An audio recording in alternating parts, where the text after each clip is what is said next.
Hi, my name's Christy Zinn and I'm the author of The Dreamer's Tears. I'm going to read you just a short extract from somewhere near the beginning, just so that you can get an idea of my main character, Ivy, and some of the things that she gets up to. This is from page 28. The Whirling Wonder was a new addition to the fair, with a queue that stretched as long as the plaza. The ride was a remarkable clockwork contraption with a gleaming center pole. It branched into spider-like arms, and at the end of each arm was a swing with a harness to strap into. Each arm was wrapped in Borenveer's lights, so that when it was spinning, the lights made a dappled circle around it. When the Whirling Wonder got going, it would spin around and the swings would tip slightly as they flew through the air. It had children screaming, which was a sure sign that it was good fun. Max could barely contain himself. "It'll be like flying," he said, clapping his hands together excitedly. "And I don't even have to stand. It's like the ride was made for me." Ivy wasn't paying attention. She had noticed a familiar-looking boy at the controls that stood off to one side. His face was lit up occasionally by the swirling lights, and Ivy was sure she knew him from somewhere, but couldn't for the life of her remember where from. "Who do you suppose that is? Is he at school with us?" Ivy asked Max. Max lifted himself slightly out of his chair to see over the heads of the crowd. "That's Master Borenveer's boy, his ward or whatever." "His ward?" asked Ivy. That's where she'd seen him, with Borenveer. She looked at him with renewed interest. The boy was wearing clothes that looked slightly too big for him, and had an unusual pair of goggles over his eyes. Thick dark hair poked from the goggles' elastic around his head. He was gangly and tall, but he couldn't have been more than a year or two older than Ivy and Max.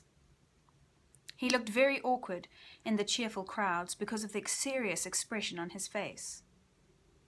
"Keep our place in line, I'll be right back," Ivy told Max. He groaned and called something to her, but she was already halfway to the boy. She startled him. "Hello there," she said.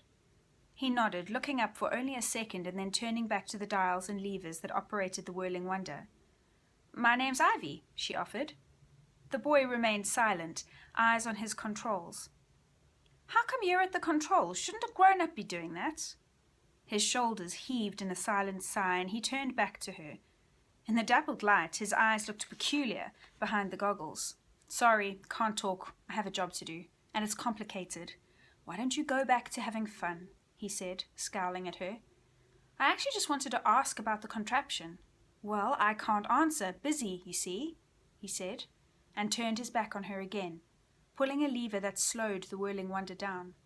"You're being awfully rude. It was just a question." She eyed the marvelous panels of dials and levers. There was a large copper lever with a ball on the end. "What does this do?" she asked, yanking on it. The boy turned and swatted Ivy's hands away from the controls. "Hey, don't touch that!" Behind them, the machinery made an awful grinding sound. The boy's eyes widened, and he swung back to the controls, frantically pulling levers and tapping dials. Overhead, the circular column in the middle of the machine began to smoke and steam, the swings slowing too quickly. Ivy gulped and melted back into the crowd to make her way back to Max. She watched as the boy spun around, pushing his goggles off his face and glaring at the empty space behind him. He scanned the crowd, and Ivy crouched down behind Max's chair. "Oh, Ivy, was that you?" groaned Max. "I was really looking forward to riding that." Ivy looked at him sheepishly. "I didn't touch it," she lied. Max took a deep breath and shook his head dismally. "If it's broken, you were probably involved. Come on, I'm sure there's a nightmare toss or something we can do." He turned his chair and took off into the crowd. Ivy glanced back at the boy, who was shaking his head over his dials and pulling tools out of his belt. For a moment she could have sworn she saw Master Borenveer in the shadows talking to the boy. But Max pulled at her hand, and she lost sight of them both.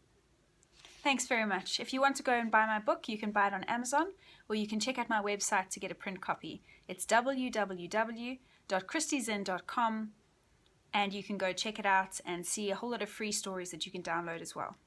Thanks very much.